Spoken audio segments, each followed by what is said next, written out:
We welcome you to our channel 7 whole essentials. And first of all मैं आपको thank you बोलता हूँ कि आपने हमारे पिछले वीडियोस को लाइक किया, शेयर किया और आपने हमारा चैनल भी सब्सक्राइब किया।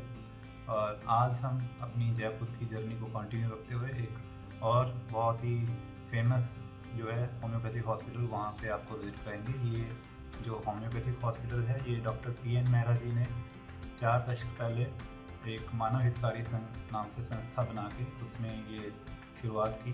इससे बहुत सारे लोगों को लाभ हुआ आज तक।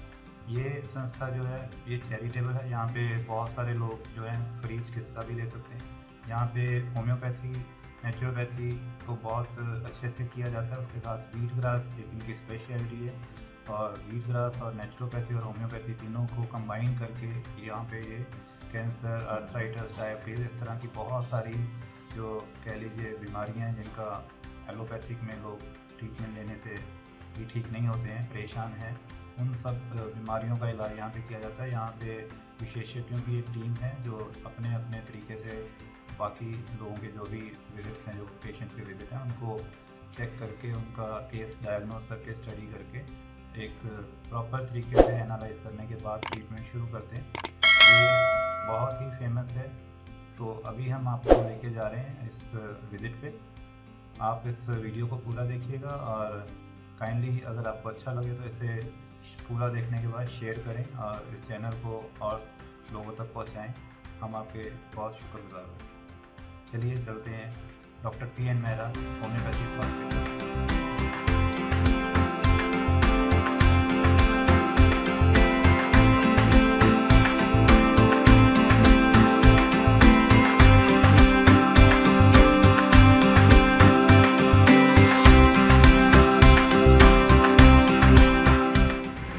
आज हम मानव हितकारी संघ के द्वारा डॉक्टर PN मेहरा द्वारा बनाया गया जो क्लिनिक है उसको ये विज़िट करने आए हैं।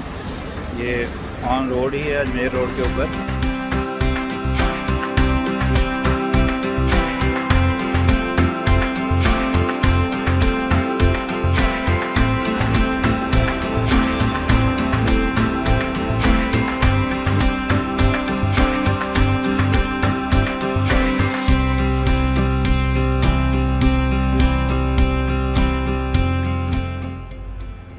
सर ये आपका नाम, शुभ नाम सर? मेरा नाम RM वासुदेवन है जी। मैं मानव हितकारी संघ के जॉइंट सेक्रेटरी हूँ जी।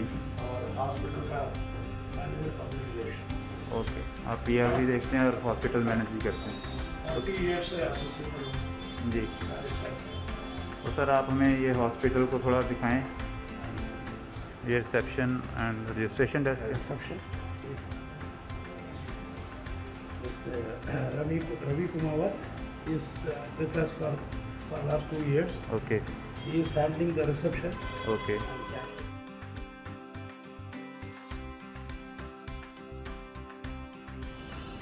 व्यूअर्स, ये इस हॉस्पिटल में एक लाइब्रेरी भी है जहाँ पे होम्योपैथी से रिलेटेड और अल्टरनेटिवपैथी से रिलेटेड बहुत सारी बुक्स हैं। आज तक मैंने भी अपनी लाइफ में इतनी सारी बुक्स एक ही लाइब्रेरी में, किसी अच्छे इंस्टीट्यूट की लाइब्रेरी में भी नहीं देखी। This is wonderful. This is pharmacy. Kumar. Okay He is handling the dispensing as well as we grow wheat grass and with that fact he is handling. Okay She is Rama Guru. She is also completed 27 years. 27 years where she has completed. वाह। These are all the German medicines. ये back पे इनका छोटा सा एक lawn खुला है। और साथ में यहाँ पे जो मड थेरेपी के लिए मड भी यहाँ पे नेचुरल, और ये वृक्ष नीम का, बहुत सारे हर्बल प्लांट्स भी हैं यहाँ पे। ये सेंटर एक कंप्लीट होम्योपैथी और नेचुरोपैथी सर्विसेज के लिए बहुत फेमस है जयपुर में। We have 2 neem. ये हाँ, एक नीम ट्री हमने उधर देखा है, दिस वन, बहुत ही बड़ा We पुराना। consider this wheat grass shed saving this tree. We Okay. don't want to lose the tree. आपने वो शेड उसको बिना हटाए बनाया है। बिल्कुल। वंडरफुल। व्यूअर्स, ये आपने अभी तक इतना बड़ा कोई वीट ग्रास के लिए अरेंजमेंट शायद ही अपनी लाइफ में देखा हो। प्योरली ऑर्गेनिक और नेचुरल, एंड ऑर्गेनिक वीट से ही जो है ये वीट ग्रास उगाया जाता है, ये तैयार है। ये सब ready to use wheat grass. It is ready for dispatch. Okay, तो सर आप इसे अलग अलग जगह पे भेजते हैं, जयपुर में? पूरे राजस्थान पूरे राजस्थान में। and nearby cities where we can do next day delivery, okay, like Delhi, Gurgaon, जहाँ पे फ्रेश ये पहुँच सकता है। Delhi, Gurgaon, Faridabad, Noida. और कितने दिन में ये बाबूलाल जी तैयार हो जाता है? 10-11 दिन में ये तैयार हो जाता है। जो अगर आपने ऋतु के अलग अलग होता है, जी। जैसे गर्मी So में it depends upon climate condition है। 8 दिन में तैयार होता है, सर्दी में 11 दिन 12 दिन जी। में होता है। ये देखिए, ये अभी बिल्कुल जो फ्रेशली उगाया हुआ है, बहुत ही वेल मैनेज्ड और बहुत ही अच्छे तरीके से उगाया गया। तो सर 8 से 10 दिन में ये रेडी हो जाता है। और फिर डिस्पैच जब आप इसे करते हैं तो फिर कैसे पैक करते हैं, काट के या? बिल्कुल ही ग्रास पैक करके ग्रास पैकेट भेज देते हैं। जो यू आर कमिंग हियर उनको हम जूस यहीं पर निकाल के देते हैं okay. Without any extra. Viewers, हम अभी आपको दिखाएंगे कि ये फ्रेश वीट ग्रास जूस कैसे बनता है।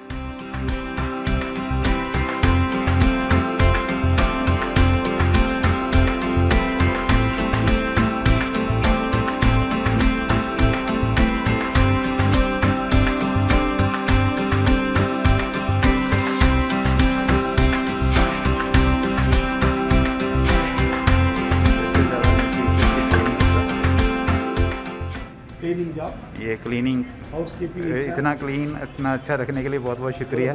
Viewers, today we are with Dr. Alok and he is a homeopath and he will share with us about his experiences with homeopathy treatment because he is into this from last 3 decades. Dr. Alok, we welcome you to our channel 7 Whole Essentials. Kindly just tell us about yourself and about the method of treatment in homeopathy. Thank you so much. I'm Dr. Alok Mehra. I'm a practicing homeopath and I've been practicing homeopathy for last nearly 35-40 years. This hospital that we have here, we are running an organization named Manav Hitkari Sangh, which is an NGO. It's a non-profit organization. This was started by my father, Dr. P.N. Mehra, late Dr. P.N. Mehra in 1962. And basic theme of this organization is through homeopathy, but for last nearly 25 years we gradually added naturopathy to it, and also yoga and wheat grass therapy we added for this. Primarily we are working, besides all general ailments, we are particularly working on cancer. In cancer, the role of homeopathy is very encouraging, and our experience has been quite good over the past so many years. Basically, homeopathy in cancer or any other ailment tries to stimulate the natural immune system to overcome the ailment. Like all other alternative methods in cancer, like surgery, radiation, chemotherapy, they can destroy the cancer, but they cannot prevent it from coming back. Yeah. There lies the role of homeopathy and all other alternative things, because in homeopathy there are remedies which promote the immune system to resist the growth of cancer. So homeopathy works in cancer independently as well as as a complementary medicine with other modes like radiation, chemo and surgery. Okay. There are medicines which can reduce the side effects of chemotherapy, so that there are many cases we get where surgery, we think like if there's a tumor in the breast, Yeah. we advise the patient to go in for surgery first. We cannot replace it. Okay. Uh, But homeopathy can complement this. Homeopathy can complement. Yeah. Because there the life of the patient is involved. If Yeah. we restrict the patient from going in from surgery, and if we are unable to control it, then the patient's Yeah, life patient will is be at risk. Yes. So in surgical cases, we definitely advise the patient to go in for surgery, radiation, whatever is required, and give homeopathy as a complementary treatment so that there is no recurrence Yeah. and the side effects are minimized. Dr. Alok, what is the basic of homeopathy? How this medicine was created, and what is the history basically? Homeopathy was started by Dr. Samuel Hahnemann. He was a German doctor more than 200 years back, and he was a practicing allopathic doctor. But he was very much dissatisfied with the modes of treatment in those times, the crude methods like bleaching and bloodletting and all. So he left his practice, he relinquished his practice, and he was a master of 18 international languages. Oh, great. So once he was translating one medical work into another language, and he came across the fact that the extract of cinchona bark, which is quinine, Yeah. if it is taken in a large quantity, it can produce symptoms of malaria. So that was the birth of homeopathy in his mind, that quinine is used to cure malaria. How can it produce malaria? So he tried it on himself, and he had The symptoms. fever and chill and all. Okay. So that was the birth, and then he experimented with so many other substances on himself, family members and all. So the basic principle of homeopathy is that any substance, when given in a crude form to a large number of healthy people, is capable of producing certain symptoms. Right. This method is known as proving. For example, if we take an example of sulfur, sulfur is a chemical.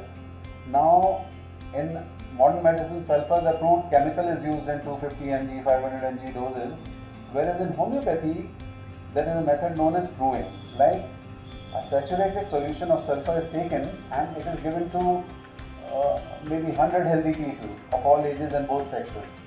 And the symptoms that are produced by sulfur in those healthy people are recorded. And that is known as the homeopathic materia medica, which has a record of more than 4,000 homeopathic remedies. Now the sulfur in crude form or any other material is capable of producing certain symptoms in a healthy person is given in large doses. Now the homeopathic form is that 1 drop of sulfur is taken, the saturated solution, and 99 drops of alcohol are added to it, and mechanical jerks are given. That is the first homeopathic potency of sulfur. Now when the second potency is made, 1 drop is taken from the first potency and further diluted 100 times. And the potencies that we generally use are 30, 200, 1000, 100,000. Like in a lower potency of 30, this process has been done 30 times. 1 is raised to the power of minus 60. Oh, So it's that kind of a dilution. Then a kind of indefinite indefinite. solution. Now if we get a patient, we take a detailed history and try to match the history of the presenting symptoms of the patient with the closest remedy picture. Okay. And give that in the homeopathic form and the Right. cure takes place. Dr. Lok, what kind of patients come here suffering with what kind of diseases and how they actually react to homeopathy? Generally, as I mentioned, we are particularly working for more than 40 years on cancer, so homeopathy, wheatgrass and all. But homeopathy has a wide range, from head to toe. There are a lot of psychiatric cases that we deal with, then respiratory, digestive, renal problems, stones, hemorrhoids, and so many migraine. Homeopathy treats almost Everything. all kind of cases, and gradually nowadays the popularity of homeopathy has grown a lot, and because homeopathy has no side effects, number one. Yeah. Secondly, homeopathy has no clash with any other mode of treatment, Okay. and there is no instant result, but homeopathy cures. Generally, people are used to taking painkillers. There's a patient of rheumatism dependent on painkillers. Every day takes a painkiller, the pain goes, next day it comes, again comes back. Yeah. We don't have any medicines which will instantly relieve the pain, but it will gradually cure it. So the popularity is increasing a lot. And Dr. Alok, one more question: how diet is important with homeopathic treatment, and is there any restriction? As per homeopathy, there are not very many restrictions.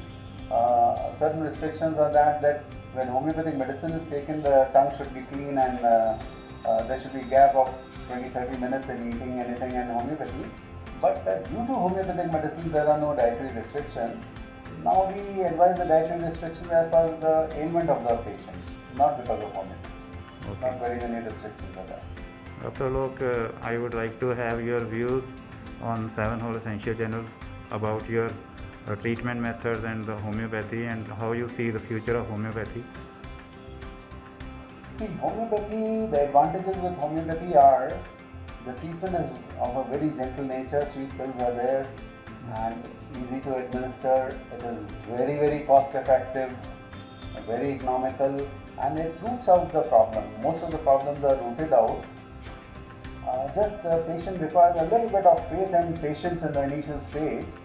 So now, due to the commercialization of modern medicine, the side effects and the cost of it, so many things are factors are there which are drifting people towards homeopathy, and it's gaining popularity, particularly in India and the Asian countries, for that matter the world over. Thank you very much doctor लोग। आज हम ये doctor Renu जी के साथ हैं और doctor Renu एक homeopathy doctor हैं। डॉक्टर रेणु, आप हमें बताएं अपने बारे में और किस तरह से यहाँ पे आप ट्रीटमेंट के लिए सेवाएं दे रही हैं। मैं यहाँ पे एक सेंटर से काफ़ी सालों से जुड़ी हुई हूँ जी। और लगभग 20-25 साल 20-25 साल से आप इस क्लिनिक से जुड़े हैं। Okay. I started my career as homeopathy, और क्योंकि बेसिकली ऑर्गेनाइजेशन इज होम्योपैथी, जी। तो ग्रेजुअली मतलब आई वर्क देयर हाँ and then I did my dietician का कोर्स जी से DNAT किया था मैंने। जी तो जिसमें हमने ऐसा नोटिस किया कि होम्योपैथी के साथ साथ जी और दूसरे अल्टरनेटिव मेथड जो हैं, जी जैसे वीट ग्रास है, डाइट है, जी तो नेचुरोपैथी है, they are also equally playing a good role in जी। हेल्पिंग आउट जी the patient to come out of their illnesses and suffering। तो मेरा रोल ज़्यादातर यहाँ पे homeopathy as well as diet का रहता है, जी और डाइट में अकॉर्डिंग टू द डिजीज हम Okay. प्रिस्क्राइब करते हैं, डिपेंडिंग कि किस तरह का प्रॉब्लम है और क्या चीज़ों की हमें ज़रूरत है उनको देने की, तो उसके अकॉर्डिंग हम प्लान करते हैं। डॉक्टर रेणु जी सॉरी, आप प्लीज़ कंटिन्यू कीजिए। नेचुरोपैथी के लिए जो हम लोग हमारा डिपार्टमेंट यहाँ पे चलता है, वहाँ पे हम लोग प्लान डाइट देते हैं। आई मीन ओबेसिटी वाले आते हैं हमारे पास में, अंडरवेट वाले आते हैं, तो उनके अकॉर्डिंग हम लोग डाइट प्लान करते हैं कि जितना ओबेज होते हैं किस तरह से उनको हम लोग मिनिमाइज करें। तो डाइट का इस तरह का रोल रहता है। तो अदरवाइज यहाँ पे ऊपर हमारे इन डिपार्टमेंट होम्योपैथिक डिपार्टमेंट में जो भी डाइट से रिलेटेड जी कंसल्टेशन लिए जाते हैं, उनको हम लोग तो देखिए, मेरा एक बड़ा क्यूरियस क्वेश्चन है आपसे, बिकॉज आपने दोनों पैथीज़ को जो डाइट है उसको भी और होम्योपैथी दोनों को इकट्ठा साथ में कम्प्लीमेंट करके आपने इस्तेमाल किया ट्रीटमेंट मेथड में। तो आपको क्या लगता है कि डाइट और होम्योपैथी इकट्ठा अगर कंबाइन किया जाए या नेचुरोपैथी को भी इकट्ठा किया जाए, सिंक में ये तीनों चीज़ें यूज़ करी जाती हैं, तो रिज़ल्ट ज़्यादा अच्छे आते हैं, फास्ट आते हैं? आप अपना एक्सपीरियंस शेयर करें। बिल्कुल बिल्कुल आते हैं। हमारे पास यहाँ पे कई तरह के केसेज आते हैं, जैसे PCOD। जनरली जो बहुत अच्छे रिजल्ट हमें देखने को मिले हैं इन कॉम्बिनेशन थेरेपीज में। पिछले कुछ सालों के अंदर हमने देखा है कि लेडीज़ के अंदर PCOD की प्रॉब्लम बहुत ज़्यादा आ रही है, जिसका रीज़न कई तरह के रहे हैं। तो हमने देखा है ओबेसिटी तो अपने आप में है ही। देखिए, ओबेसिटी तो एक ऐसी चीज़ है कि हम लोग अगर डाइट प्लान करते हैं, there are lot many other things going all around. Gym खुल गए हैं, ये खुल गए हैं, वो खुल गए हैं, तो लोग बाग चले जाते हैं वहाँ पे, लेकिन अल्टीमेटली ये होता है कि वेट रिड्यूस हो ही जाता है बाय हुक एंड बिल्कुल, क्रोक जैसा भी बिल्कुल, है। लेकिन हमने ये देखा है कि वो फिर गेन भी करते हैं। तो हमने ये फाइंड आउट किया कि भाई आखिर क्या रीज़न है, क्यों ऐसा होता है कि वेट वापस गेन हो रहा है। तो उसमें हमने देखा कि homeopathy, naturopathy, diet, yoga, exercise, इन सब के कॉम्बिनेशन से जो भी बॉडी के अंदर मेटाबॉलिक डिसऑर्डर्स होते हैं, रीजन बिहाइंड होते हैं, उनको जब हम पूरी तरीके से कवर करते हैं तो हमें रिजल्ट भी बहुत अच्छे मिलते हैं, स्टेबल मिलते हैं। एक आने वाला जो भी है, जो भी पेशेंट है, कस्टमर है, उन लोगों को अपनी बॉडी के बारे में जानने का एक समझ डेवलप होती है कि आखिर हम वेट को लेकर के या और भी कोई भी कारण है उसको लेकर के हम किस तरह से प्लान आउट करें। जिसमें मैंने अभी आपको थोड़ी देर पहले बताया कि PCOD एक हार्मोनल डिसऑर्डर है, जिसमें हार्मोन्स के साथ में बॉडी के मेटाबॉलिक डिसऑर्डर के साथ में ओबेसिटी हो जाती है। बिल्कुल, ठीक है। तो वहाँ बहुत प्रॉब्लम्स आती हैं और आगे चल के लेडीज को कई सारे प्रॉब्लम्स फेस करनी पड़ती हैं। तो हमें इसमें बहुत अच्छे रिजल्ट मिले हैं PCOD के अंदर। नेचुरोपैथी, होम्योपैथी, योगा, डाइट इन सबको कंबाइन करके यूज़ बिल्कुल बिल्कुल बहुत अच्छे रिजल्ट हैं। अदरवाइज इसके अलावा हाइपरटेंशन, डायबिटीज, ये भी एक ऐसी प्रॉब्लम्स हैं जो कि बहुत स्लो किलर की तरह हैं और ग्रेजुअली धीरे धीरे धीरे धीरे ये बॉडी को वीक भी करते चले जाते हैं। तो इनमें भी हमने देखे हैं रिजल्ट अच्छे मिलते हैं नेचुरोपैथी और होम्योपैथी के साथ। नेचुरोपैथी, होम्योपैथी, योगा इन सबको कंबाइन करके ट्रीटमेंट अगर हम देते हैं तो मेरे रिजल्ट बहुत ही अच्छे। डॉक्टर रेनू, जो मैंने आपको बताया कि हम 7 होल एसेंशियल में अलग अलग पैथीज को एक ही प्लेटफॉर्म पे ला रहे हैं, तो आप हमारी जो 7 होल एसेंशियल का प्रोजेक्ट है इसके व्यूअर्स को कोई मैसेज देना चाहते हैं? ये हमारे लिए बहुत अच्छी अपॉर्चुनिटी है कि आप इस तरह का एक प्रोग्राम पूरा डिस्प्ले करेंगे और आई मीन इसके ऊपर जी। आएगा।